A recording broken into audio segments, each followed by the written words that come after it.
Творог пирогун жасоо үчүн алгач эле бизге бир жумуртка жана бир жумуртканын агы керек болот. Жана 100 грамм сахар кошобуз.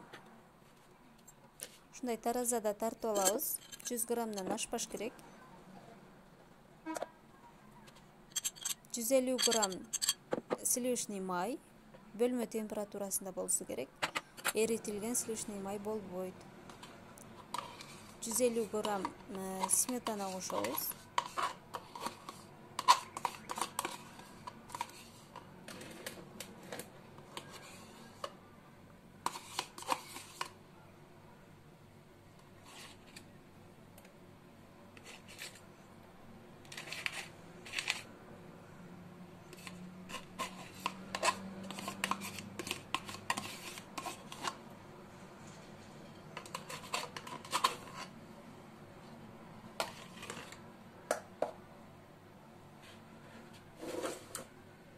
Эми жакшылап колубуз менен аралаштырып алабыз.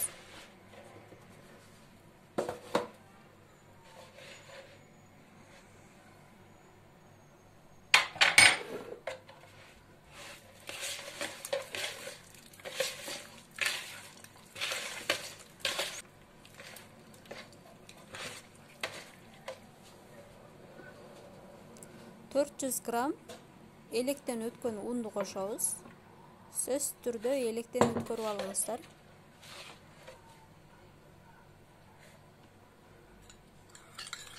Жана бир чайный ложка содага көмө турган 6% уксус кошуп, аралаштырып, жумшак кылып камыр жууруйбуз. Жумшак колубузга жабышкан камыр болот.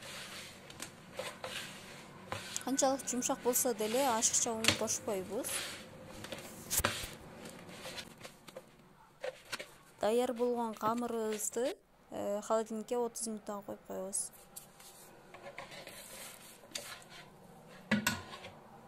30 минуттан кийин алып жасай беребиз. Камырды 2 бөлүккө бөлүп алабыз, бир чоң, бир кичинекей кылып.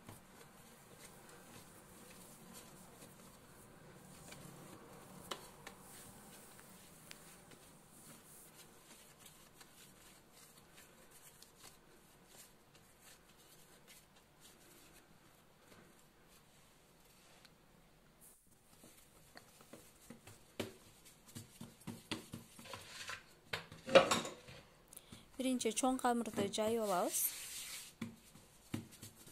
Өтө жука эмес, өтө калың эмес, орточо бир 2 сантиметрдей, 1-2 сантиметрдей кылып жайып алабыз.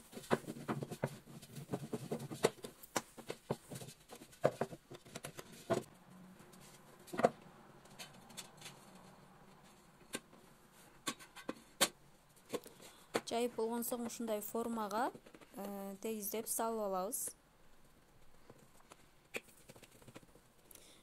Жана четин кыркып салабыз. Тоголоктоп алып коюңуздар, гүл кылып кооздогонго керек болот. Эми 400 грамм творог керек болот. Мен белая реканыкын колдондум. Сиздерде домашний творог болгон болсо, 400 грамм творогко 100 грамм сахар кошуп, блендердин жардамында же болбосо вилканын жардамында жакшылап аралаштырып алсаңыздар болот. Ушинтип формага салып алдык. Эми экинчи кичинекей камырыбызды жаябыз. Бул үстүн коздоо үчүн.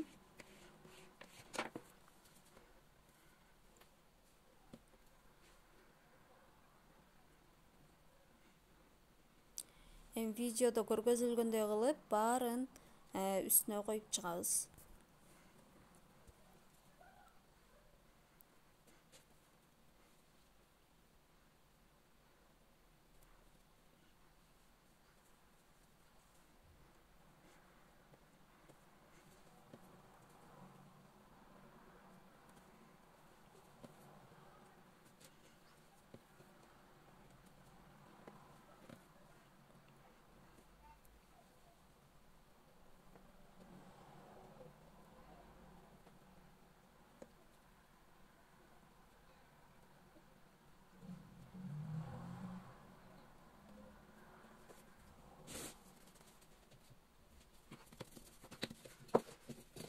Мынакей эми жана алып койгон кичинекей камырыбызды жайып, ар кандай гүл кылып, үстүн өзүңүздүн фантазияңызга карап кооздоп койсоңуз болот.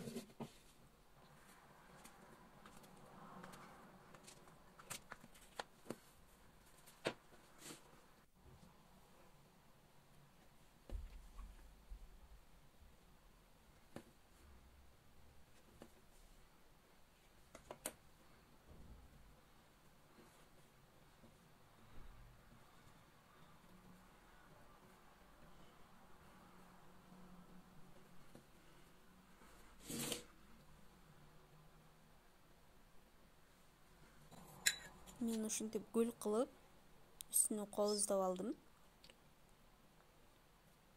Эми жумуртканын сарысы менен бетине сүйкөйбүз.